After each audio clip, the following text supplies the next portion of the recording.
ಈ ದ್ರೌಪದಿಯ ಅಣೆಯಲ್ಲಿ ಇನ್ನು ಏನನ್ನು ಬರೆದಿರುವೆ ದೇವ? ಏನನ್ನು ಬರೆದಿರುವೆ? ಪಾಂಚಾಲಿ, ಪಾಂಚಾಲಿ, ಇವಳೇಕೆ ಈ ರೀತಿ ಚಿಂತಾಮಗ್ನಳಾಗಿರುವಳು? ಪ್ರಿಯತಮೇ,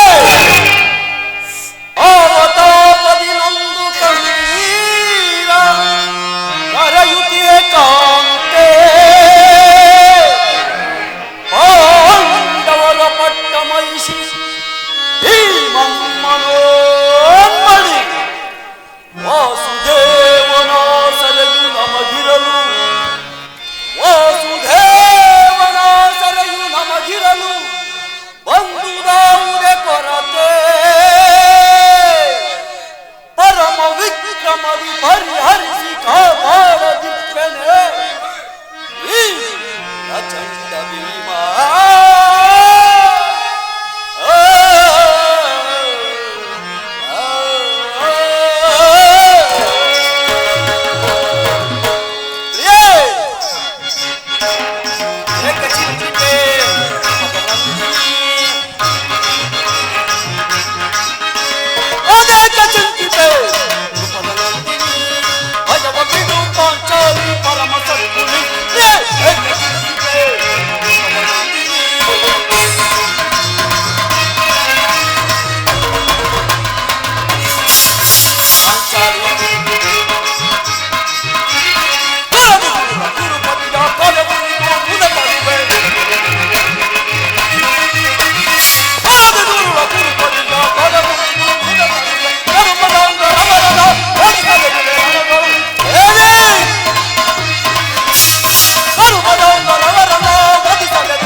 ಪ್ರಿಯತಮೇ, ಇದೇಕೆ ಈ ರೀತಿ ನಿಷ್ಕಾರಣವಾಗಿ ಹೇಳುತ್ತಿರುವೆಯಲ್ಲ?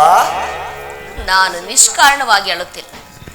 ದ್ರೌಪದಿ ಅಳಿವಿಗೆ ಒಂದಲ್ಲ 10 ಕಾರಣಗಳಿರುವು. ನೀವಾದರೆ ಪುರುಷರು ನಿಮ್ಮನ್ನಾರಾದರ ದುರ್ವಾಕ್ಯಗಳನ್ನು ಆಡಿದರೆ, ಅಪಮಾನ ಮಾಡಿದರೆ ನೀವೇ ಅವರಿಗೆ ತಕ್ಕ ಪ್ರತೀಕಾರ ಮಾಡುವಿರಿ. ಆದರೆ ಸ್ತ್ರೀಯರ ವಿಚಾರವೂ ಆಗಲ್ಲ. ಅನ್ನ ವಸ್ತುಗಳಿಗಾಗಿ ಅವಳು ಪರರನ್ನು ಆಶ್ರಯಿಸಬೇಕು. ತಮ್ಮ ಆತ್ಮ ಗೌರವವನ್ನು ರಕ್ಷಿಸಿಕೊಳ್ಳಲು ಅವಳಿಗೆ ಪರರ ಆಶ್ರಯ ಬೇಕೇ ಬೇಕು. ಛೇ ವಿಧಾತ, ಇಂಥ ಅಪರಾಧೀನ ಸ್ತ್ರೀ ಜಾತಿಯನ್ನು ಏತಕ್ಕಾಗಿ ಸೃಷ್ಟಿ ಮಾಡಿದೆ?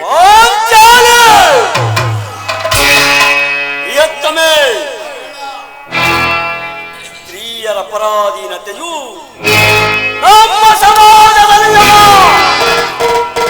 ಭಗವತ್ ಸ್ವರೂಪರಾದ ಆ ಋಷಿಗಳ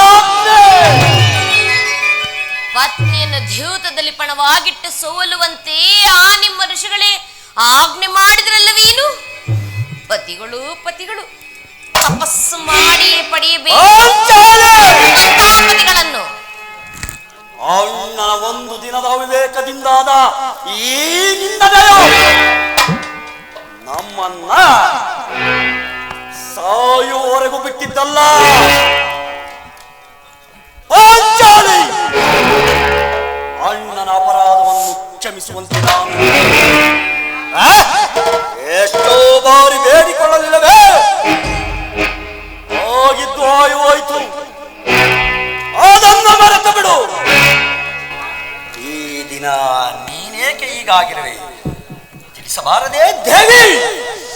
ಸಂತೋಷವೇನು, ಆದರೆ ಅದರಿಂದಾಗುವ ಪ್ರಯೋಜನವಾದರೂ ಏನು?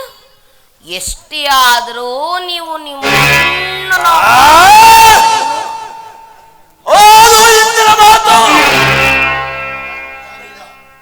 ನಾನು ಈಗ ಯಾರ ಆಜ್ಞಾಧಾರಕನೂ ಅಲ್ಲ.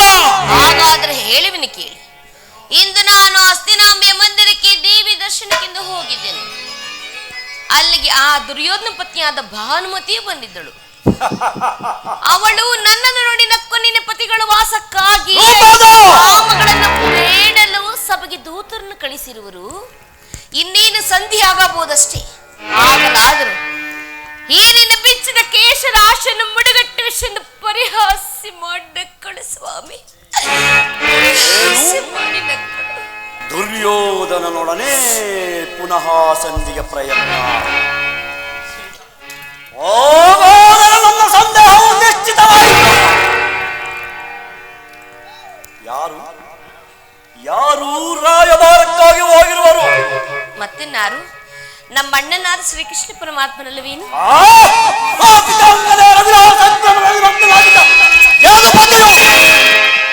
ಯುದ್ಧವನ್ನು ಮರೆಯುವುದು ಸಹಜ. ಅರ್ಜುನನು ದ್ವಾರಕೆಯಿಂದ ಹಿಂದಿರುಗಿದಾಗಲೇ ನಾನು ಈಗಾಗಬಹುದೆಂದು ತಿಳಿದಿದ್ದೆ. ಅದಿರಲಿ, ಭಾನುಮತಿಗೆ ಏನೆಂದು ಉತ್ತರ ಕೊಟ್ಟೆ? ಪ್ರಶ್ನೆಗೆ ಸರಿಯಾದ ಉತ್ತರವನ್ನೇ ಕೊಟ್ಟೆ. ಭಾನುಮತಿ, ನಿನ್ನ ಕಟ್ಟಿದ ಮುಡಿಯನ್ನು ಬಿಡಿಸುವ ತನಕ ಈ ನನ್ನ ಬೆಚ್ಚಿನ ಮುಡಿಯನ್ನು ಕಟ್ಟುವುದಿಲ್ಲವೇ ಎಂದು. ಪಾಪು ಪಾಂಚಾಲಿ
ನಮ್ಮ ಸಂಗಡ ಕದನವಾಡುವುದರಲ್ಲಿ ನಿನ್ನ ಚತುರತೆಯನ್ನು ಮುಗಿಸಿದ್ದೆ ಎಂದು ತಿಳಿದಿದ್ದೆ.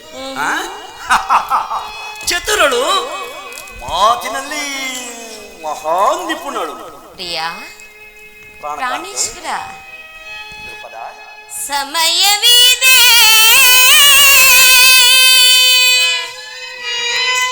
ಶೃಂಗಾರಕ್ಕೆ ಭೀಮಾ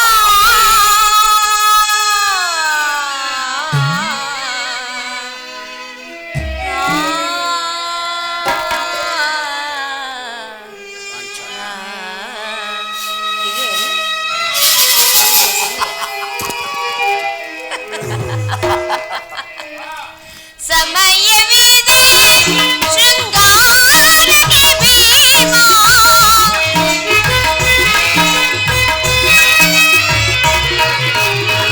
ಸಮಯವಿದೆ ಶೃಂಗಾರಕ್ಕೆ ಭೀಮಾ ರಮತೆಯ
ಅದೇ ಆ ಕೌರವರ ಶಿರವನ್ನು ಈ ಭೂಮಿಯ ಮೇಲೆ ಕೆಡಹಿದಾಗ ಅಂತೆಯ ನೀನು. ಹೌದು ಸ್ವಾಮಿ ಪ್ರಾಣೇಶ್ವರ. ಸಮಯವಿದೆ ಶೃಂಗಾರಕ್ಕೆ ಭೀಮಾ ಸಮಯವಿದೆ ಶೃಂಗಾರಕ್ಕೆ ಭೀಮಾ ರಮತೆಯ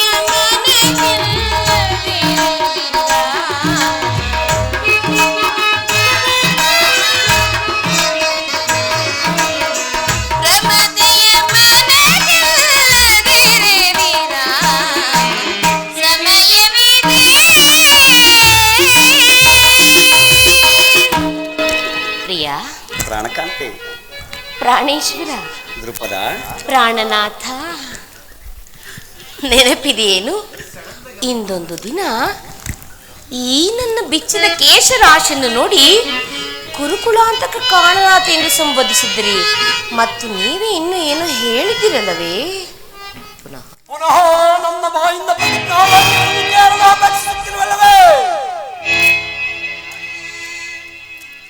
ಮಾಡಿದ ಪ್ರತಿಜ್ಞೆಯನ್ನು ಮರೆಯುವಂತ ಏರಿ ಅಲ್ಲ ಪ್ರಚಂಡ ಭೀಮ. ಸಾವುದಾನ ಹೇಳುವುದು ಮಾತ್ರವಲ್ಲ, ಹೇಳಿದಂತೆ ಮಾಡಿ ತೋರಿಸಬೇಕೆಂಬುದೇ ನನ್ನ ಇಚ್ಛೆಯು. ನಾನು ಸುಮ್ಮನೆ ಹೆಸರೇನಾಯಿತು ಎಷ್ಟೇ ಆದರೂ ನೀವು ನಿಮ್ಮ ಮಾತು. ಈಗ ನಾನು ಯಾರ ಆಜ್ಞಾಧಾರಕನೂ ಅಲ್ಲ, ಶಾಂತಿಯನ್ನು ಬಯಸುವವನು. ಸಂಧಿಯ ಪ್ರಸ್ತಾಪದಲ್ಲಿ ತೊಡಗಲಿ, ಅದಕ್ಕೂ ಈ ಪ್ರಚಂಡ ಭೀಮನಿಗೂ ಯಾವ ಸಂಬಂಧವಿಲ್ಲ.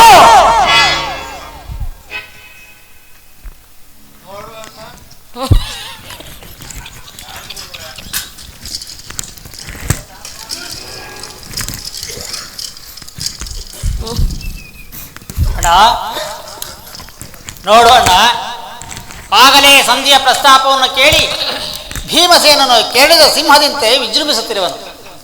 ಅವನನ್ನು ಸಮಾಧಾನಪಡಿಸುವುದು ನಿಮ್ಮನ್ನು ಹೊರತು ಮತ್ತಾರಿಂದಲೂ ಸಾಧ್ಯವಿಲ್ಲ. ಓ ಓ ಈ ಸಾರಿ ಅವರ ಕೋಪಕ್ಕೆ ದ್ರೌಪದಿಯೇ ಮೂಲ ಕಾರಣವೆಂದು ತೋರುತ್ತದೆ.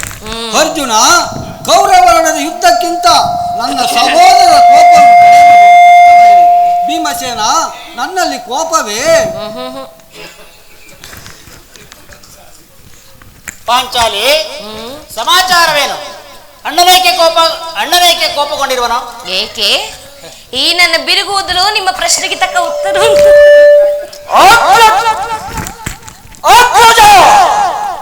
ಸಮಯಕ್ಕೆ ಸರಿಯಾಗಿ ಬಂದೆ. ನನಗೆ ಅರ್ಜುನನ ಸಮ್ಮುಖದಲ್ಲಿ ನಿನಗೊಂದು ಮಾತನ್ನು ತಿಳಿಸಬೇಕೆಂದಿದ್ದನು. ಅದನ್ನ ನಿಮ್ಮಿಬ್ಬರ ಸಮ್ಮುಖದಲ್ಲಿ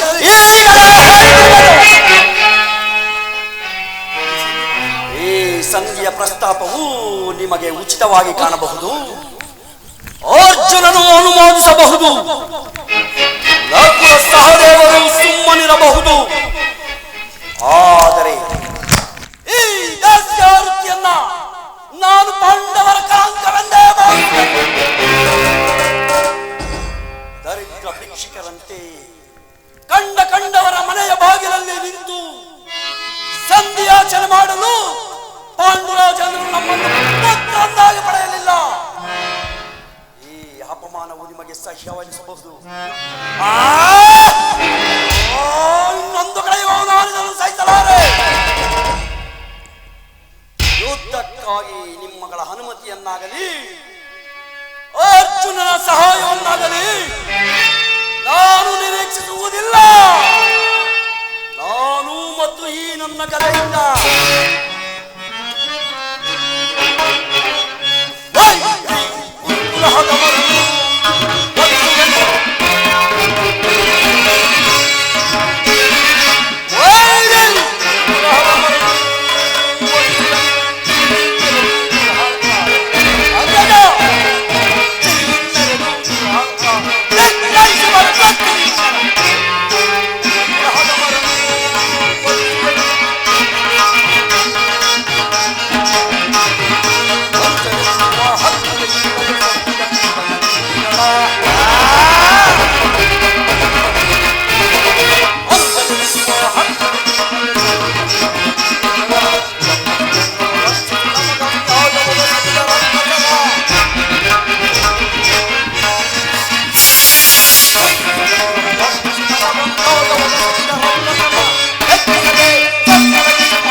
ಧರ್ಮಪರಾಯಣನಾದ ಯುಧಿಷ್ಠಿರನು ದುರ್ಯೋಧನನ ಅನಂತ ಅಪರಾಧಗಳನ್ನು ಕ್ಷಮಿಸಬಹುದು, ಆದರೆ ನಾನು ಮಾತ್ರ ಕ್ಷಮಿಸುವುದಿಲ್ಲ.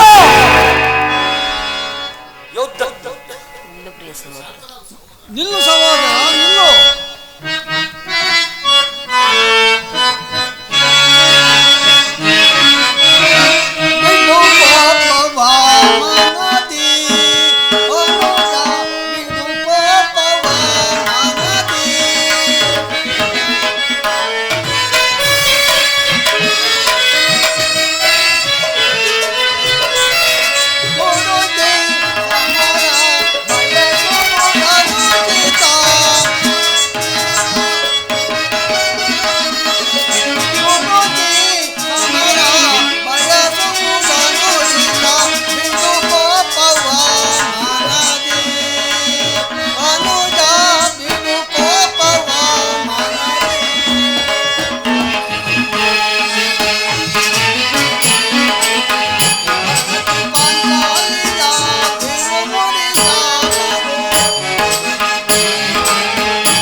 ಶಕ್ತಿ ನನಗಿಲ್ಲ. ಕೋಪ ಮಾಡಬೇಡ ಅಣ್ಣ. ಧರ್ಮಜನು ನಮಗಿಂತ ಹಿರಿಯವನು. ಆತನ ಇಷ್ಟಕ್ಕೆ ವಿರುದ್ಧವಾಗಿ ಯುದ್ಧವನ್ನು ಆರಂಭಿಸುವುದು ನಮಗೆ ಅನುಚಿತವು. ಏನು ಹೇಳುವೆ ಪಾಂಚಾಲಿ? ಪ್ರಾಣೇಶ್ವರ, ಧರ್ಮ ಧರ್ಮವೆಂದು ಹಂಬಲಿಸುತ್ತ ಕ್ಷತ್ರಿಯ ಧರ್ಮವೇನೆಂಬುದನ್ನು ಮರೆಯುವುದು ನಿಮಗೆಲ್ಲರಿಗೂ ಉಚಿತವಲ್ಲವೇನು?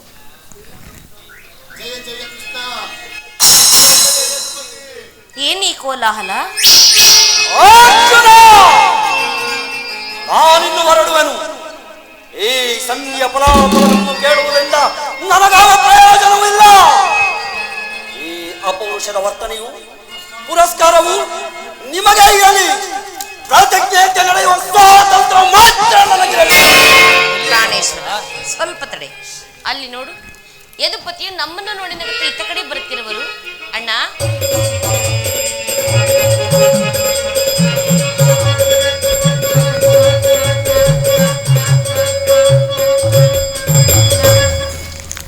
ತಂಗಿ, ನಿನಗೆ ಮಂಗಳವಾಗಲಿ.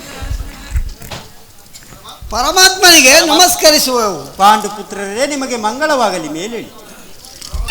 ಪರಮಾತ್ಮ, ಈ ಭೀಮನ ಪ್ರಣಾಮಗಳನ್ನು ಸ್ವೀಕರಿಸು. ಭೀಮಸೇನ, ನಿನಗೂ ಮಂಗಳವಾಗಲಿ. ಮೇಲೇಳು.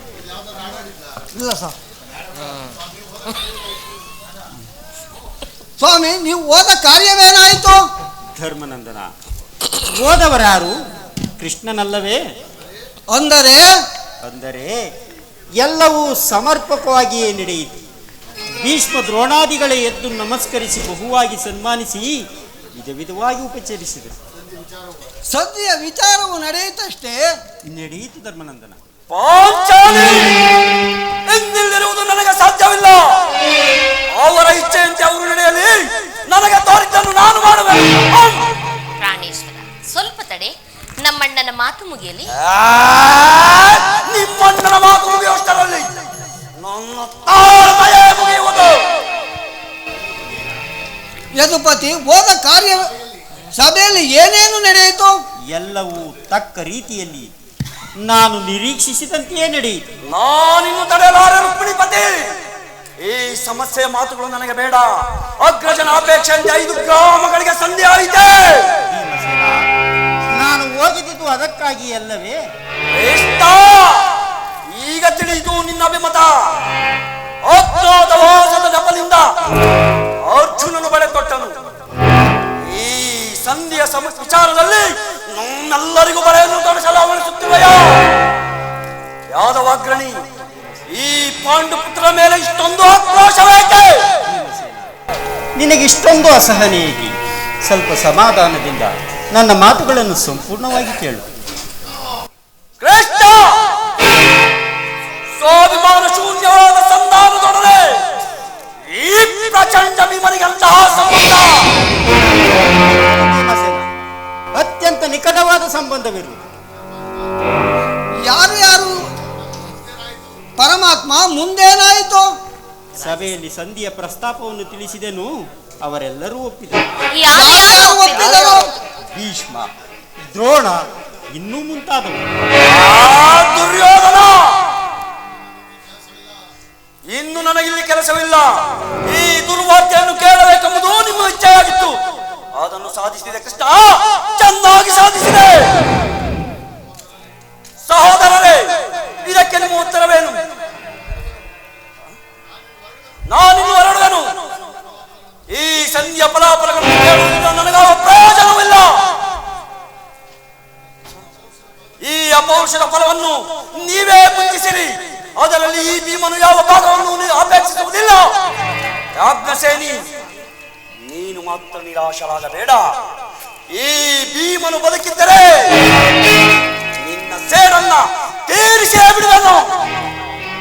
ಭೀಮಸೇನ, ನೀನು ನಿಜವಾಗಿಯೂ ಹಿಡಿಂಬಾಪತಿಯ ಸಿಕ್ಕು. ಹಾಗೆ ಅಲ್ಲದಿದ್ದರೆ ಆ ರಕ್ಕಸಿಯನ್ನು ಆಳಲು ಹೇಗೆ ಸಾಧ್ಯವಾಗುತ್ತಿತ್ತು? ಸ್ವಲ್ಪ ಸಮಾಧಾನ ತಂದುಕೊಂಡು ನನ್ನ ಮಾತುಗಳನ್ನು ಸಂಪೂರ್ಣವಾಗಿ ಕೇಳು ಭೀಮಸೇನ. ಕೃಷ್ಣ,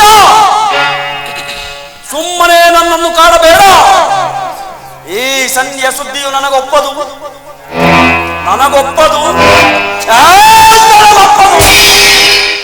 ನಿನಗೊಪ್ಪುವ ವಿಚಾರ ಹೊಂದಿರುವುದು ಭೀಮಸೇನ.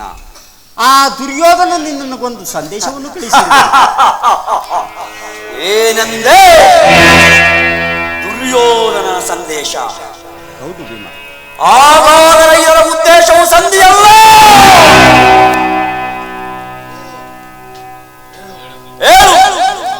ಏನು ಆ ದುರ್ಯೋಧನನ ಸಂದೇಶ?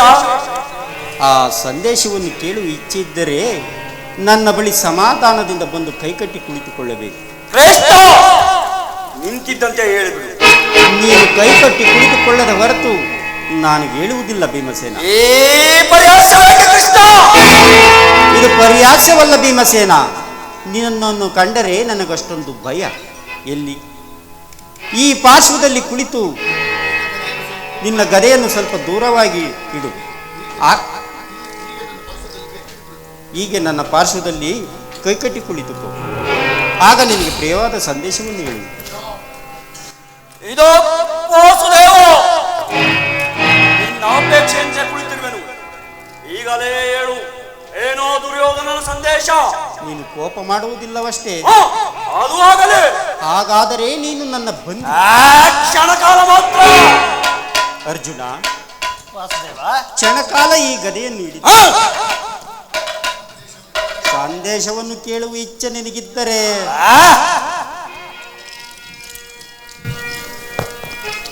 ಈಗ ಕೇಳಿ, ಎಲ್ಲರೂ ಕೇಳಿ. ಯಾಜ್ಞಸೇನಿ, ಅಣ್ಣ, ಸಮೀಪಕ್ಕೆ ಬಾ. ನಾನು ಹೇಳಿದಂತೆ ಮಾಡಬೇಕು, ಕಂಡೆಯಾ? ನಿನ್ನ ಮಾತನ್ನು ಎಂದಾದರೂ ಮೀರಿರುವಿನಿ? ಹಾಗಾದರೆ ತೆಗೆದುಕೋ ಈ ಹಗ್ಗಗಳು. ಈ ಹಗ್ಗವು ನನಗೊಂದು ಕಡೆ ಪುರಸ್ಕಾರ ರೂಪವಾಗಿ ದೊರೆಯಿತು. ಈ ಹಗ್ಗದಿಂದ ನಿನ್ನ ಪತಿಯ ಕೈಗಳನ್ನು ಭದ್ರವಾಗಿ ಬಂಧಿಸು. ಇದೇನಣ್ಣ ಪರಿಹಾಸವನ್ನು ಮಾಡುತ್ತಿರುವೆಯಾ? ಇದು ಪರಿಹಾಸವಲ್ಲ ತಂಗಿ. ಶತ್ರುಗಳ ಎಡೆಮುರಿಯನ್ನು ಬಿಡಿಸುವುದರಲ್ಲಿ ನೀನು ಮಹಾಪಂಡಿತಿಯಂತಿ. ಹಾಗೆಯೇ ನಿನ್ನ ಪತಿಯ ಕೈಗಳನ್ನು ಭದ್ರವಾಗಿ ಬಂಧಿಸಲು ಆಗುವುದೇನು ನೋಡು. ಭೀಮಸೇನ, ಆ ಸಂದೇಶವನ್ನು ಕೇಳುವ ಇಚ್ಛೆ ನಿನಗಿದ್ದರೆ ಸ್ವಾಮಿ, ಕೃಷ್ಣನು ಹೇಳಿದಂತೆ ನನ್ನ ಕೈಗಳನ್ನು ಬಂಧಿಸು. ನೀವು ಕೋಪ ಮಾಡುವುದಿಲ್ಲ?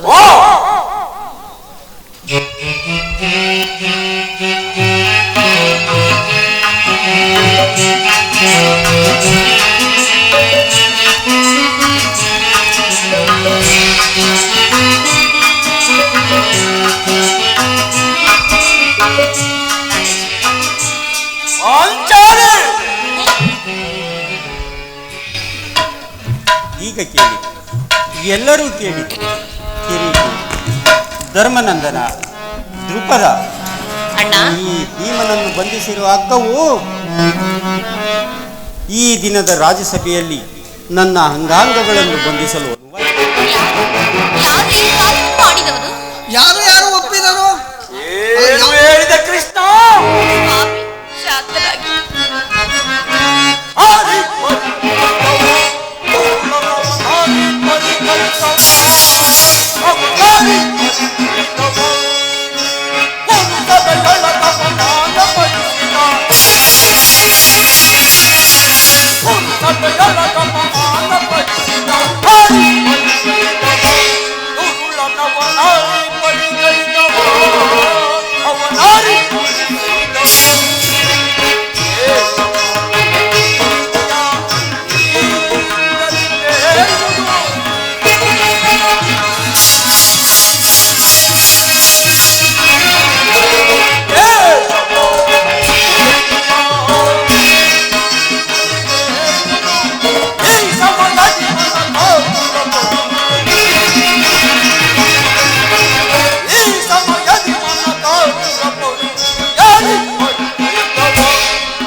ಅಷ್ಟು ಮಾತ್ರವಲ್ಲ ಭೀಮಸೇನ,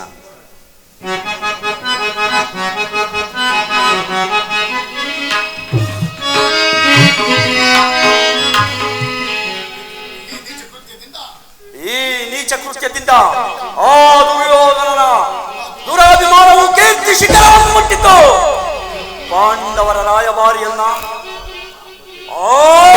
ಶ್ರೀಕೃಷ್ಣನನ್ನ ಯಾದವಾಗ್ರಣಿಯನ್ನ ದುರುಳ ಕೌರವರು ಈ ರೀತಿ ಅಪಮಾನ ಪಡಿಸಿದರೆ ಅಗ್ರಜ ಧನಂಜಯ ಇದಕ್ಕೆ ನಿಮ್ಮ ಉತ್ತರವೇನು?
ಸುಯೋಧನ, ಆ ದುರ್ಯೋಧನನ ಸಂಧಾನಕ್ಕೆ ಕೊಟ್ಟ ಉತ್ತರವನ್ನು ಕೇಳಿ 5 ಮಾರು ಭೂಮಿಯನ್ನು ಕೊಡಲು ಆತನು ಸಮ್ಮತಿಸಲಿಲ್ಲ. ನೀವೇನಾದರೂ ಸಂಧಿಯನ್ನೇ ಅಪೇಕ್ಷಿಸುತ್ತಾದರೆ ಅದು ರಣಾಂಗಣದಲ್ಲಿ ಶಸ್ತ್ರಾಸ್ತ್ರಗಳ ಆಸ್ಥಾನದಲ್ಲಿ ದೊರಕುವುದಂತೆ. ಈ ಸಂದೇಶಕ್ಕೆ ನಮಗೆ ಉಳಿದಿರುವುದು ಒಂದೇ ಉತ್ತರ: ಯುದ್ಧ. ನಮ್ಮ ಪ್ರಯತ್ನವನ್ನೆಲ್ಲ ವಿಫಲವನ್ನಾಗಿ ಮಾಡಿ ಮುಂದೆ ಒದಗಿ ನಿಂತಿರುವುದು ಯುದ್ಧ. ಕೃಷ್ಣ, ನೀನೇ ತಿಳಿದಿಲ್ಲವೇ? ನಾನು ಯುದ್ಧವನ್ನು ಬಯಸಿಲ್ಲಿಗೆ ಬಂದವನು. ಸಂಧಿಗಾಗಿ ನಮ್ಮ ಸರ್ವ ಪ್ರಯತ್ನಗಳನ್ನೇ ಮಾಡಿದೆನು. ನನ್ನ ಕೈಗಳನ್ನು ಬಿಚ್ಚು. ಧನಂಜಯ, ವಾಸುದೇವ, ನೀನೇ ಬಂಧಿಸಿರುವೆ. ಈ ಅರ್ಥವನ್ನು ಬಿಚ್ಚು. ಯಾರು ಬಿಡಿಸುವುದಿಲ್ಲವೇ? ಇದು ನಾನೇ ಬಿಡಿಸಿಕೊಳ್ಳುವೆನು.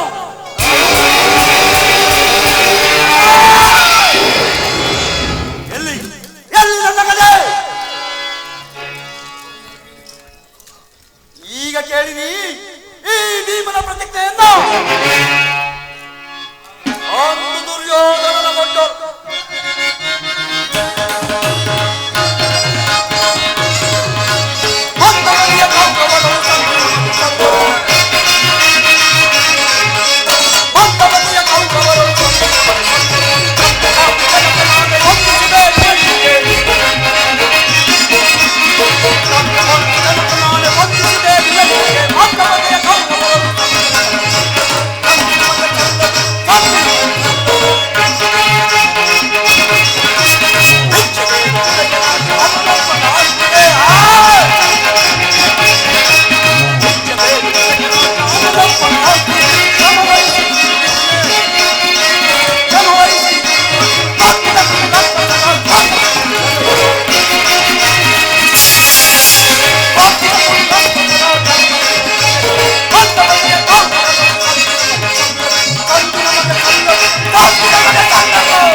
ಪಾಂಚಾಲ ರಾಜನಂದಿಯ ಸಮ್ಮುಖದಲ್ಲಿ ಒಂದು ಪ್ರತಿಜ್ಞೆ ಮಾಡಿದ್ದೆನು.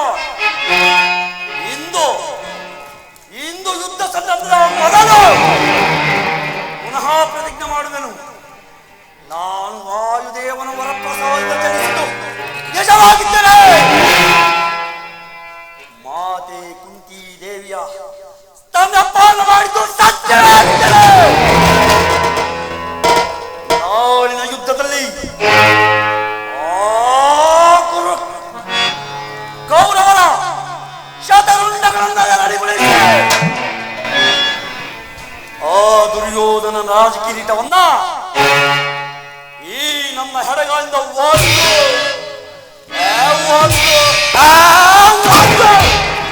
ಪುಡಿ ಪುಡಿ ಮಾಡಿ ಈ ನನ್ನ ನೆಚ್ಚಿನ ಗದೆಯಿಂದ ಅವನ ತೊಡೆಯನ್ನು ದುಶ್ಯಾಸನನ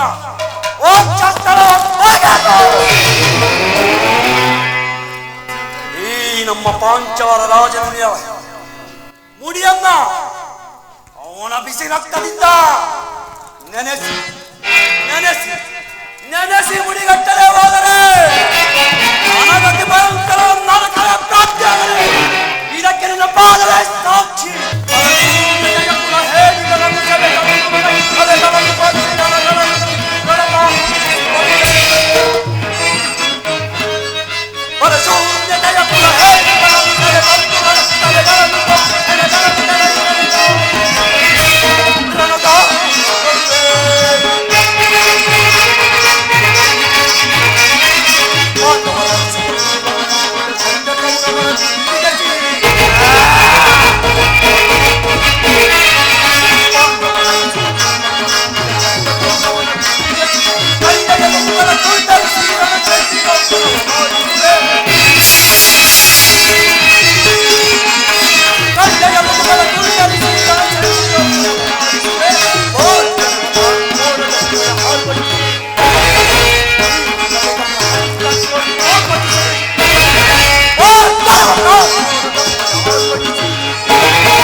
ಶ್ರೀಕೃಷ್ಣ ಪರಮಾತ್ಮರು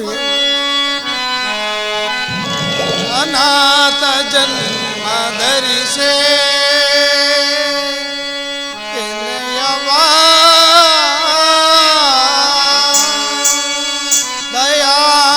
ದಯಾರಹಿತನೇ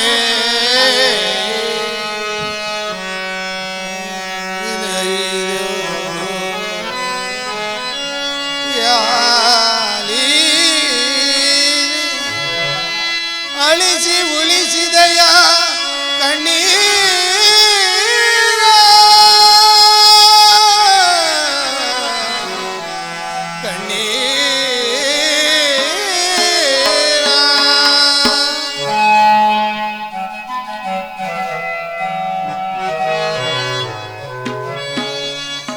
ವಿಧಿಗೈದ ಪಂಥದಿ ನಾನು ಬಿರುಗಾಳಿಯ ನೆರೆದು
ಪರಮಾತ್ಮರು ಹೇಳಿದ್ದ ಜಾಗವೂ ಇದೆ. ಇಲ್ಲಿಗೆ ನಿನ್ನ ಹೆತ್ತ ಮಾತೆಯಾದ ಕುಂತಿದೇವಿಯು ಬರುವಳು ಎಂದು ತಿಳಿಸಿದ್ದರು. ಆದರೆ ಇಲ್ಲಿ ಎಲ್ಲಿ ನೋಡಿದರೂ ಕೂಡ ಮಾತೆಯ ದರ್ಶನವಾಗಲಿಲ್ಲ. ಹೇ ಭಗವಾನ್ ಭಾಸ್ಕರ, ಮೊದಲಿನಿಂದಲೂ ಸೃಷ್ಟಿಯ ಜಗತ್ತನ್ನು ಬೆಳಗುತ್ತಿರುವ ನೀನು ನಾನು ಬಂದಿರುವ ಭಾಗ್ಯವನ್ನು ಕರುಣಿಸಿ ಸದಾ ನನ್ನ ಜೀವನವು ಪಥಭ್ರಷ್ಟವಾಗದಂತೆ ಸತ್ಯ ಮಾರ್ಗದಲ್ಲಿ ನಡೆಯುವಂತೆ ಮಾಡು.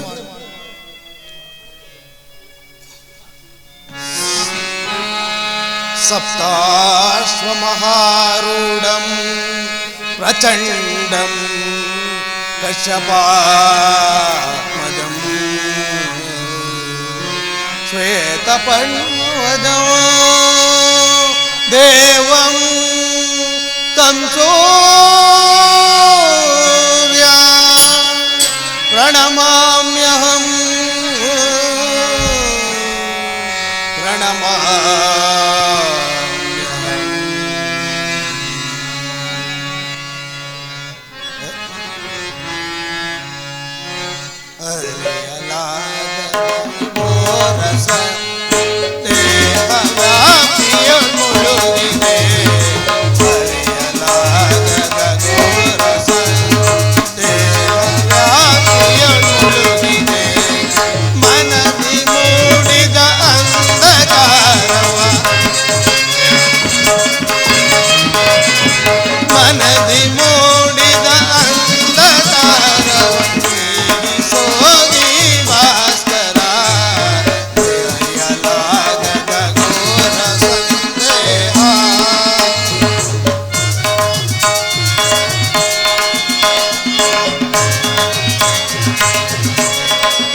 ಯಾರು ತಾಯಿ? ನನ್ನ ಏಕಾಗ್ರತೆಯನ್ನು ಏಕೆ ಭಂಗಪಡಿಸಿದೆ? ನೀನು ಪೂಜಿಸುತ್ತಿರುವ ಸರ್ವಸಾಕ್ಷಿ ಸೂರ್ಯದೇವನ ಜ್ವಲಂತ ಪ್ರಭೆಯನ್ನು ನಿನಗೆ ಮೊದಲು ಪರಿಚಯಿಸಿದ ಸ್ತ್ರೀ ನಾನು. ನನ್ನನ್ನು ಕುಂತಿ ಎಂದು ಕರೆಯುವರು. ಯಾರು? ಕುಂತಿಯೇ? ಪರಮ ಭಾಗ್ಯವತಿ ಜನನಿ ಕುಂತಿ ದೇವಿಯೇ? ಹೆತ್ತವಳ ಪ್ರೀತಿಯ ಮಗನಾಗದೆ ಅವಳ ತೋಳ್ತೆಕ್ಕೆಯಲ್ಲಿ ನಲಿಯುವ ಪುಣ್ಯ ವಿಶೇಷತೆಯಿಂದ ವಂಚಿತನಾದ ಈ ಪಾಪಿಕರ್ಣನ ಮೇಲೆ ಕರುಣೆ ಇಟ್ಟು ಇಂದಿಗೆ ದರ್ಶನವಿತ್ತೇ ಆ ತಾಯಿ. ಇದೋ ಈ ಪಾಪಿಕರ್ಣನ ಸಾಷ್ಟಾಂಗ ನಮಸ್ಕಾರಗಳು ತಾಯಿ, ನಮಸ್ಕಾರಗಳು. ಕೀರ್ತಿಶೀಲನಾಗು ಕುಮಾರ. ಕೀರ್ತಿಶಾಲಿ, ಕೀರ್ತಿಶಾಲಿ. ಎಂತಹ ಕೀರ್ತಿಯಮ್ಮ ನಮ್ಮದು. ಅಮ್ಮ, ಬಹುದಿನದ ಬಯಕೆ ಫಲಿಸಿದಮ್ಮ. ಕಂದ,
ನಾನು ಹುಟ್ಟಿದ ಕೂಡಲೇ ಗಂಗಾ ನದಿಯಲ್ಲಿ ತೇಲು ಬಿಸಾಡಲು ನಾನು ಮಾಡಿದ ದ್ರೋಹವಾದರೂ ಏನು ತಾಯಿ? ಕಾಡು ಮೃಗಗಳು ಕೂಡ ತನ್ನ ಮರಿಗಳನ್ನು ಬಹು ಸಂತೋಷದಿಂದ ಸಾಗಿಸಲವು. ಆದರೆ ನೀನು ಮಾತ್ರ ನಾನು ಹುಟ್ಟಿದ ಕೂಡಲೇ ಗಂಗಾ ನದಿಯಲ್ಲಿ ನನ್ನನ್ನು ತೇಲಿ ಬಿಡಲು ನಾನು ಮಾಡಿದ ಅಪರಾಧವೇನು ತಾಯಿ? ಅಲ್ಲಿನ ಜಲಚರ ಪ್ರಾಣಿಗಳೂ ಕೂಡ ಈ ಪಾಪಿಕರ್ಣ ದೇಹವನ್ನು ಮುಟ್ಟಲಿಲ್ಲ. ಪಾಂಡು ವಂಶದ ಮಹಾವೃಕ್ಷದಿಂದ ನನ್ನನ್ನು ಕಿತ್ತು ಬಿಸಿಡು ಮಾನ ಅಪಮಾನಗಳ ಸಮರ ಕೂಪ ಹೇಗೆ ತಿಳಿದೆ ತಾಯಿ? ಕರ್ಣಾರ್ಜುನರಲ್ಲಿ ಸೋದರ ಸಂಬಂಧವನ್ನು ಏರ್ಪಡಿಸಬೇಕಾಗಿದ್ದ ನೀನು ದ್ವೇಷದ ಕಮರಿಯನ್ನೇಕೆ ಸೃಷ್ಟಿಸಿದೆ ತಾಯಿ? ಜಗತ್ತೆಲ್ಲವೂ ನಿನ್ನನ್ನು ಸೂತ ಹೀನ ಎಂದು ಜರಿದಾಡುತ್ತಿರುವಾಗ ಆ ಮಾತುಗಳಿಂದ ನೊಂದು ಬೆಂದು ಕುಗ್ಗಿ ಹೋಗಿದ್ದಾಗ ನಿನ್ನ ಒಂದೇ ಒಂದು ಮಾತಿನಿಂದ ಎಲ್ಲವನ್ನೂ ಪರಿಹರಿಸಬಹುದಾಗಿತ್ತು. ಏಕೆ ತಾಯಿ ಸುಮ್ಮನಿದ್ದೆ? ಏಕೆ? ನನ್ನ ಪ್ರಶ್ನೆಗಳಿಗೆ ಉತ್ತರವಿಲ್ಲವೇ? ಹೋಗಲಿ ಬಿಡು, ನನ್ನ ಪ್ರಶ್ನೆಗಳು ಪ್ರಶ್ನೆಗಳಾಗಿಯೇ ಉಳಿವು. ಇಷ್ಟೇ ಆದರೂ ನೀನು ದೈವ ಸಮಾನ. ನಿನ್ನನ್ನು ದೂಷಿಸಿದರೆ ನಾನು ಪರಮ ಪಾಪಿಯಾಗುವೆ. ಇಷ್ಟು ದಿವಸದ ಮೇಲಾದರೂ ಈ ಮಗನ ನೆನಪು ಬಂದಿದೆಯಲ್ಲ, ಕರುಣೆ ತೋರಿದೆಯಲ್ಲ. ಈ ಉಪಕಾರದ ಭಾರವನ್ನು ನಾನು ಯಾವ ಜನ್ಮದಲ್ಲಿ ತೀರಿಸಲಿ ತಾಯಿ? ಯಾವ ಜನ್ಮದಲ್ಲಿ ತೀರಿಸಲಿ?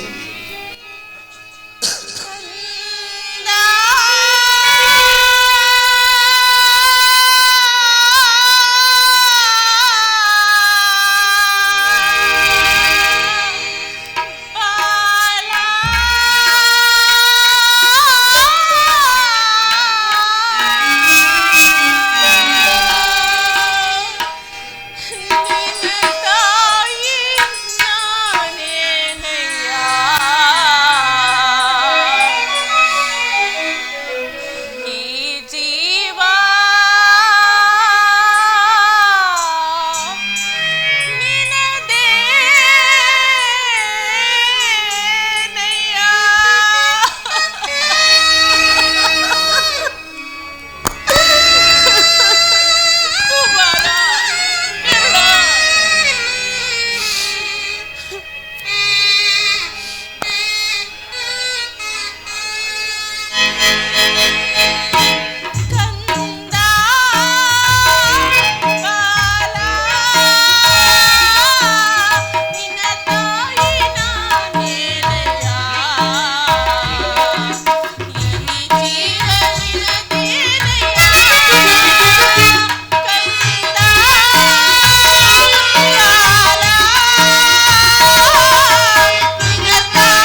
ಮೊದಲೇ ನೊಂದಿರುವ ನನ್ನ ಈ ಮನಸ್ಸಿಗೆ ನಿನ್ನ ಮಾತುಗಳು ಶೂಲದಂತೆ ಇರಿಯುತ್ತಿವೆ ಕುಮಾರ, ಶೂಲದಂತೆ ಇರಿಯುತ್ತಿವೆ.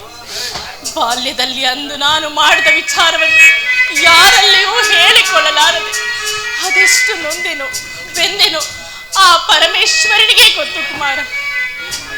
ಕುಮಾರ, ನೀನು ಬದುಕಿರುವ ವಿಚಾರವೇ ನನಗೆ ತಿಳಿದಿರಲವಯ್ಯ. ಈಗ ತಾನೇ ಶ್ರೀಕೃಷ್ಣ ಪರಮಾತ್ಮನಿಂದ ನಿನ್ನ ಜನ್ಮ ವೃತ್ತಾಂತವನ್ನು ತಿಳಿದು ನಿನ್ನನ್ನು ನೋಡಲೆಂದು ಓಡೋಡಿ ಬಂದಿರುವೆನಯ್ಯ ಕಂದ. ಬಾಲ್ಯದಲ್ಲಿ ನಾನು ಮಾಡಿದ ಅಪಚಾರದಿಂದಾಗಿ ನೀನದೆಷ್ಟು ನೊಂದೆಯೋ ಬೆಂದೆಯೋ, ಎಷ್ಟೆಲ್ಲ ಮಾನ ಅಪಮಾನಗಳಿಗೆ ಈಡಾದೆಯೋ, ಅದೆಲ್ಲದಕ್ಕೂ ನಾನೇ ಈ ಪಾಪಿ ತಾಯಿಯೇ ಕಾರಣನು ಕುಮಾರ. ನನ್ನನ್ನು ಕ್ಷಮಿಸು ಕಂದ, ಕ್ಷಮಿಸು. 5 ಜನರ ವೀರಪುತ್ರರನ್ನು ಪಡೆದ ನೀನು ವೀರಮಾತೆ, ಮಹಾಶಕ್ತಿ. ನೀನು ಈ ರೀತಿ ಮಾತನಾಡುತ್ತಿರುವುದು ಬಾಲಕನಾದ ನನಗೆ ಶ್ರೇಯಸ್ಕರವಲ್ಲ ತಾಯಿ. ನೀನು ಪಾಪಿ ಅಲ್ಲಮ್ಮ, ಪವಿತ್ರಳು. ನಿನ್ನ ಪಾದ ಪೂಜೆಯನ್ನು ಮಾಡಿದ ಪಾಂಡವರಲ್ಲವೇ ಸುಕೃತಿಗಳು. ನಿನ್ನ ಮಗನಾಗಿ ಜನಿಸಿ ನಾನು ನದಿಯ ಪಾಲಾದೆ. ನನ್ನ ಕರ್ಮವೇ ನನ್ನ ನದಿಗೀಡು ಮಾಡಿತು. ನನ್ನ ಕರ್ಮವೇ ಭೀಷ್ಮರ ಮಾತಿನಿಂದ ಮೀರಿಸಿತು. ನನ್ನ ಕರ್ಮವೇ ಗುರು ಶಾಪದಿಂದ ಮುಳಿಸಿತು. ನನ್ನ ಕರ್ಮವೇ ಜಗತ್ತಿನಿಂದ ಕುಲಹೀನ ಎಂದು ಜರಿಸಿತು. ಭೀಮ, ಧರ್ಮರಾಯ, ಅರ್ಜುನ, ನಕುಲ ಸಹದೇವರುಗಳಿಗೆ ಹಾಲುಣಿಸಿ ತುತ್ತುಣಿಸಿ ಆಡಿಸಿದ ಈ ಕೈಗಳಿಂದ ನನ್ನನ್ನೊಂದು ಬಾರಿ ಆಡಿಸುವೆಯಾ ತಾಯಿ? ಆಡಿಸುವೆಯಾ? ಇಲ್ಲ ಇಲ್ಲ ತಾಯಿ, ಇಲ್ಲ. ಈ ಪಾಪಿಕರ್ಣನಿಗೆ ಅಂತಹ ಅದೃಷ್ಟವು ಎಲ್ಲಿ ಲಭಿಸಬೇಕು? ಕುಮಾರ, ಆಗಿದ್ದು ಆಗಿ ಹೋಯಿತು. ಬಾ ನಡೆ ಕುಮಾರ, ನಿನ್ನ ಸಹೋದರರೊಡನೆ ಸೇರಿ ನೀನು ಸೌಖ್ಯವಾಗಿ ಬಾಳುವೆಯಂತೆ. ಪಾಂಡವರ ಮೇಲೆ ದ್ವೇಷವನ್ನು ಕಾರಬೇಡವಯ್ಯ. ಸೌಭಾತ್ರ ದಾನ ಮಾಡು ಕುಮಾರ, ಸೌಭಾತ್ರ ದಾನವನ್ನು ಮಾಡು. ಅಮ್ಮ, ಇದೊಂದು ಮಾತನ್ನು ಬಿಟ್ಟು ಬೇರೆ ಏನನ್ನಾದರೂ ಕೇಳು, ಸಂತೋಷದಿಂದ ನಡೆಸಿಕೊಡುವೆ. ಆದರೆ ಸ್ವಾಮಿ ದ್ರೋಹವನ್ನು ಮಾತ್ರ ನಾನು ಮಾಡಲಾರೆ. ಹಾಗಲ್ಲ ಕುಮಾರ, ಹೆತ್ತ ತಾಯಿಯಾದ ನಾನೇ ನಿನ್ನಲ್ಲಿ ಇದು ಸೆರಗೊಡ್ಡಿ ಭಿಕ್ಷೆ ಬೇಡುತ್ತಿರೋನಯ್ಯ. ಪಾಂಡವರಲ್ಲಿ ವೈರತ್ವವನ್ನು ಕಡೆ ಕುಮಾರ. ಅಮ್ಮ, ನೀನು ವೀರಮಾತೆ, ನೀನೇ ಹೇಳು ತಾಯಿ. ಪೊರೆದಾದನು ನನ್ನನ್ನೇ ನಂಬಿರುವಾಗ, ಆತನ ಕಾರ್ಯಗಳೆಲ್ಲವೂ ನನ್ನಿಂದಲೇ ಸಾಧಿಸಬೇಕಿರುವಾಗ ಇಂತಹ ಸಂಬಂಧಗಳನ್ನು ಕಲ್ಪಿಸಿಕೊಂಡು ಆತನನ್ನು ತೊರೆದರೆ ಪೂರ್ವಜರು ನರಕಕ್ಕೆ ಬೀಳರೆ, ಮುಂದೆ ಹುಟ್ಟುವ ಮಕ್ಕಳು ಮೊಮ್ಮಕ್ಕಳು ಶಪಿಸರೆ. ನೀನು ವೀರಮಾತೆ, ನೀ ಹೇಳು ತಾಯಿ, ನೀನೇ ಹಿತಬೋಧನೆಯನ್ನು ಮಾಡು. ನಿಜ ನಿಜ ಕುಮಾರ, ನಿನ್ನ ಮಾತು ಸತ್ಯ. ಆದರೆ ಪಾಂಡವರು ನಿನ್ನ ಬೆನ್ನಿಗೆ ಬಿದ್ದ ಸಹೋದರರಲ್ಲವೇ? ನೀನು ಅವರಿಗೆ ಹಿರಿಯಣ್ಣನಲ್ಲವೇ? ನೀವಾರು ಜನ ಸಹೋದರರು ಸೇರಿ ಸಾಮ್ರಾಜ್ಯವನ್ನಾಳುವುದನ್ನು ಕಂಡು ನಾನು ಸಂತೋಷ ಪಡಬಹುದಲ್ಲವೇ ಕುಮಾರ? ಅಮ್ಮ, ಅಂತಹ ಅದೃಷ್ಟವು ಈ ಪಾಪಿಕರ್ಣನಿಗೆ ಎಲ್ಲಿಂದ ಲಭಿಸಬೇಕು ತಾಯಿ? ಅಮ್ಮ, ನನ್ನ ಮಾತೃವಾದ ನೀನು ನಿನ್ನ ಮಾತೃಧರ್ಮವನ್ನು ಮರೆತು ಮಾತನಾಡುತ್ತಿರುವೆಯಾ? ಸಾಮಾನ್ಯ ಮನುಷ್ಯನಿಗೂ ದೊರಕುವಂತ ನಿರಾಯಾಸವಾಗಿ ದೊರಕುವಂತ ಮಾತೃ ಪ್ರೇಮವನ್ನು ನನಗೆ ಕೊಡಲು ನಿರಾಕರಿಸಿದ ನೀನು ಇಂದು ರಾಜ್ಯದ ಮೇಲಿನ ಆಸೆಯನ್ನು ತೋರಿಸುವೆಯಾ?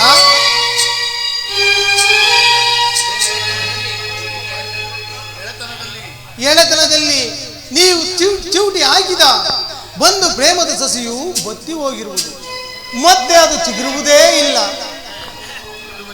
ಇದುವರೆಗೂ ಸಹೋದರನೆಂಬ ಭಾವನೆಯೇ ನನಗಿರಲಿಲ್ಲ. ಇದರಲ್ಲಿ ನನ್ನ ತಪ್ಪೇನಿದೆ ಅಮ್ಮ? ಪಾಂಡವರ ಪ್ರಾಣವೇ ಶ್ರೀಕೃಷ್ಣ ಪರಮಾತ್ಮನು ತನ್ನ ಪ್ರಾಣವೆಂದು ಹೇಳುತ್ತಿರುವಾಗ ಅವರ ಪ್ರಾಣಕ್ಕೆ ಎಲ್ಲಿಹುದು ತಾಯಿ? ಬಿಡು ಚಿಂತೆಯನ್ನು. ಭಯವಲ್ಲ ಕುಮಾರ. ಲೋಕೈಕ ವೀರನಾದ ನೀನು ಮತ್ತು ದುರ್ಯೋಧನರೀರ್ವರು ಸೇರಿ ಪಾಂಡವರ ಮೇಲೆ ದ್ವೇಷವನ್ನು ಕಾರುತ್ತಿರುವಾಗ ಭಯಪಡದೆ ಹೇಗೆ ಇರಲಿ ಕುಮಾರ? ಹೋಗಲಿ ಬಿಡು ಕುಮಾರ. ನಾಳಿನ ಯುದ್ಧದಲ್ಲಿ ಆದರೂ ನೀನು ಪರಾತ್ಮನ. ಅಮ್ಮ, ಕಣ್ಣನು ಅಂತ ನೀಚನಲ್ಲ. ಈ ನನ್ನೆರಡು ಬಾವುಗಳಲ್ಲಿ ಬಲವಿರುವವರೆಗೂ, ನನ್ನ ದೇಹದ ನರನಾಡಿಗಳಲ್ಲಿ ಕೊನೆಯಲ್ಲಿ ರಕ್ತವಿರುವವರೆಗೂ ಹೋರಾಡಿ ಆ ನನ್ನ ಸ್ವಾಮಿಗಾಗಿಯೇ ಮಡಿವೆ. ಆತನಿಗೆ ನನ್ನ ಮೇಲಿರುವ ವಿಶ್ವಾಸವನ್ನು ನೀನೇನು ಬಲ್ಲೆ ತಾಯಿ? ಪ್ರಪಂಚವೆಲ್ಲವೂ ನನ್ನನ್ನು ಹೀನ ಸೂತ ಎಂದು ಜರಿದಾಡುತ್ತಿದ್ದಾಗ ಈ ರವಿಕುಮಾರನ ಭಾಗ್ಯಕ್ಕೆ ದೈವ ರಕ್ಷಕನಾಗಿ ಬಂದು ಈ ಸೂತನನ್ನು ಆಲಕಿಸಿ ಅಂಗದೇಶದ ಅರಸು ಕುರು ಸಾಮ್ರಾಜ್ಯದ ಮಾಂಡಲಿಕನನ್ನಾಗಿ ಮಾಡಿ ಈ ಕಣ್ಣನಿಗೆ ಭಾರತ ಖಂಡದಲ್ಲೇ ಒಂದು ವಿಶಿಷ್ಟ ಸ್ಥಾನಮಾನವನ್ನು ದೊರಕಿಸಿಕೊಟ್ಟ ಆ ನನ್ನ ಕೌರವ ಸ್ವಾಮಿಯನ್ನು ಹೇಗೆ ತೊರೆಯಲಿ ತಾಯಿ? ನಾನು ಹೇಗೆ ತೊರೆಯಲಿ? ತನ್ನ ಪ್ರಾಣದಂತೆ ಹೃದಯದ ಸಖನಂತೆ ನನ್ನನ್ನೇ ನಂಬಿರುವಾಗ ಆತನನ್ನು ತೊರೆಯುವುದು ಸರ್ವದಾ ನನ್ನಿಂದ ಆಗಲಾರದು ತಾಯಿ, ಆಗಲಾರದು. ಹೋಗಲಿ ಬಿಡು ಕುಮಾರ. ನಾಳಿನ ಯುದ್ಧದಲ್ಲಿ ಏನಾದರೂ ಪಾಂಡವರು ನಿನ್ನ ಕೈಗೆ ಸಿಕ್ಕರೆ ಅವರನ್ನು ಕೊಲ್ಲಬೇಡವಯ್ಯ, ಅವರನ್ನು ಉಳಿಸು ಕಂದ, ಉಳಿಸು. ಅಮ್ಮ, ಆಗಬಹುದು ತಾಯಿ, ಆಗಬಹುದು. ಆದರೆ ಅರ್ಜುನನನ್ನು ಮಾತ್ರ ಉಳಿಸಬೇಡ. ಅರ್ಜುನನ ಮೇಲೆ ನಿನಗೇಕಯ್ಯ ಇಷ್ಟೊಂದು ದ್ವೇಷ? ಅಮ್ಮ, ಈ ಪ್ರಪಂಚದಲ್ಲಿ ನಮ್ಮೀರ್ವರಲ್ಲಿ ಒಬ್ಬರಿಗೆ ಜಾಗವಿರುವುದು. ಹೌದು ತಾಯಿ, ಅರ್ಜುನನೊಡನೆ ಯುದ್ಧ ಮಾಡುವುದನ್ನು ನನ್ನ ಸ್ವಾಮಿ ನೋಡಿ ಸಂತೋಷ ಪಟ್ಟರೆ ಅಷ್ಟೇ ಸಾಕು, ನನ್ನ ಜನ್ಮ ಸಾರ್ಥಕ. ಅಮ್ಮ, ಈ ಪ್ರಪಂಚದಲ್ಲಿ ನಮ್ಮೀರ್ವರಲ್ಲಿ ಒಬ್ಬರಿಗೆ ಸ್ಥಾನವಿರುವುದು. ಅರ್ಜುನನಿಂದ ನಾನೇ ಹತನಾದರೂ, ನನ್ನಿಂದ ಅರ್ಜುನನೇ ಹತನಾದರೂ ನಿನಗೈವರು ಮಕ್ಕಳು ಉಳಿದೇ ಇರುವರು ತಾಯಿ.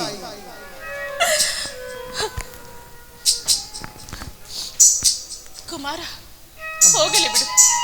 ನಾನು ಇನ್ನು ನಿನಗೆ ಹೆಚ್ಚಿಗೆ ನೋಯಿಸಲಾರೆ ಕುಮಾರ. ಕಡೆಯದಾಗಿ ನನ್ನದೊಂದು ಮಾತನ್ನು ನಡೆಸಿಕೊಡುವೆ ಯಾಕಂದ? ಏನು ಹೇಳು ತಾಯಿ? ಸತ್ಯವಾಗಿ ನಡೆಸಿಕೊಡುವೆ ಯಾಕಂದ? ಸತ್ಯವಾಗಿಯೂ ನಡೆಸಿಕೊಡುವೆ.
ಕುಮಾರ, ನೀನು ಯುದ್ಧದಲ್ಲಿ ತೊಟ್ಟ ಬಾಣವನ್ನು ಪುನಃ ಬಿಡಬೇಡ ಕರ್ಣ. ಅಮ್ಮ, ಎಂತಹ ಮಾತನ್ನು ಹೇಳಿದೆ ತಾಯಿ, ಎಂತಹ ಮಾತನ್ನು ಹೇಳಿದೆ. ಮಾತೃ ಹೃದಯದಲ್ಲೂ ಮಾಯಾಜಾಲ, ಮಾತೃ ಹೃದಯದಲ್ಲೂ ಮಾಯಾಜಾಲ. ಅಮ್ಮ, ಪಾಂಡವರೆಂದರೆ ನಿನಗೆ ಎಂತಹ ಮಮಕಾರವಮ್ಮ. ಆಗಬಹುದು ತಾಯಿ, ತೊಟ್ಟ ಬಾಣವನ್ನು ಪುನಃ ತೊಡಲಾರೆ. ಕುಮಾರ, ಹೇ ಕೌರವೇಶ್ವರ, ನೀನೀಗಲೇ ಕೆಟ್ಟೆ. ಹೇ ಪಂಚಭೂತಗಳಿರ, ಅಷ್ಟ ದಿಕ್ಪಾಲಕಗಳಿರ, ನೀವೇ ನನ್ನ ಸ್ವಾಮಿಯನ್ನು ಕಾಪಾಡಬೇಕು. ಇಂದ್ರನು ಮೋಸದಿಂದ ಕವಚ ಕುಂಡಲಗಳನ್ನು ಕಿತ್ತುಕೊಂಡನು. ಈಗ ಎತ್ತಮ್ಮನಾದರೂ ತೊಟ್ಟ ಬಾಣವನ್ನು ಪುನಃ ತೊಡಬೇಡವೆಂದು ವಾಗ್ದಾನ ತಾಂಡ್ರು. ಆಗಲಿ, ಪ್ರಪಂಚ, ದೈವ, ಕುಲ ಎಲ್ಲವೂ ಸಂಚು ಮಾಡುತ್ತಿರುವಾಗ ನನ್ನ ತೋಳುಗಳಲ್ಲಿ ಬಲವಿರುವವರೆಗೂ ಹೋರಾಡಿ ನನ್ನ ಸ್ವಾಮಿಯ ಇಚ್ಛೆಗೆ ಕೆಂಚಿತ್ತು ತುಚ್ಚನಾಗದೆ ಕೆಚ್ಚಿರುವ ತಕ ಹೋರಾಡುವೆನು. ಉಳಿದದ್ದು ದೈವೇಚ್ಛೆ. ನಿನ್ನ ಮಾತಿನಲ್ಲಿ ಸಂಶಯವಿಲ್ಲ ತಾನೇ? ಕೊತ್ತ ಕರುಳಿನ ಬಾಧೆಯನ್ನು ನಾ ಸತ್ಯ ಧರ್ಮ ಸಾಕ್ಷಿಯನ್ನು ನಾ ಬಿಡಲೊಲ್ಲೆ. ಕಟ್ಟ ಕಡೆಯೋ ಧರ್ಮದಾರಿಗೆ ಕಾಲಿಡಲೊಲ್ಲೆ. ಇದೋ ಕೊಡುವನು ಭಾಷೆಯನು ಜನನೇ.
ಶ್ರೀ ಕೃಷ್ಣನ ಕುಟಿಲಾಪಾಯವು ಫಲಿಸಿತು. ಯುದ್ಧದಲ್ಲಿ ಖಂಡಿತವಾಗಿಯೂ ನಮಗೆ ಜಯವಿಲ್ಲ. ನಿಮ್ಮೆಲ್ಲರ ಸಂತೋಷವಿದ್ದಂತಾಗಲಿ ತಾಯಿ.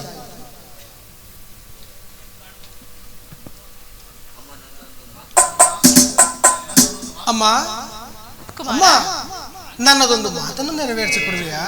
ಅದೇನೇಳು ಕುಮಾರ? ಸತ್ಯವಾಗಿಯೂ ನಡೆಸಿಕೊಡುವೆಯಾ ತಾಯಿ? ಸತ್ಯವಾಗಿಯೂ ಶ್ರೀಕೃಷ್ಣ ಪರಮಾತ್ಮನ ಪಾದ ಸಾಕ್ಷಿಯಾಗಿಯೂ ನಡೆಸಿಕೊಡುವೆನು ಕಂದ. ನಿನ್ನ ದರ್ಶನವು ನನಗೆ ಇಂದಿಗಾಯಿತು. ಬಹುಶಃ ಇದೇ ನನ್ನ ಕೊನೆಯ ದರ್ಶನವೂ ಇರಬಹುದು. ಆದುದರಿಂದ ಒಂದು ವೇಳೆ ಯುದ್ಧದಲ್ಲಿ ನಾನು ಹತನಾದರೆ ಸತ್ಯಸಂಧನಾದ ಯುಧಿಷ್ಠಿರನಿಂದ ನನ್ನ ಕಾರ್ಯಗಳನ್ನು ನೆರವೇರಿಸು ತಾಯಿ. ನನ್ನ ಮೃತ ದೇಹವನ್ನು ನಿನ್ನ ಮಡಿಲಿನಲ್ಲಿಟ್ಟುಕೊಂಡು ಜಗತ್ತಿಗೆ ಸಾರಿ ಸಾರಿ ಹೇಳುತ್ತಾಯಿ, ಕಣ್ಣನು ಕುಲಹೀನನಲ್ಲ, ನನ್ನ ಮಗ ಎಂದು ಹೇಳುತ್ತಾಯಿ. ಅಯ್ಯೋ ಧರ್ಮಿದೆಯೇ, ಇಂತಹ ಧರ್ಮ ಸಂಕಟದಿಂದ ಈ ಸಾಮ್ರಾಜ್ಯ ಉಳಿಯುವುದಾದರೆ ಇಂತಹ ಸಾಮ್ರಾಜ್ಯವೇ ನಾಶವಾಗಿ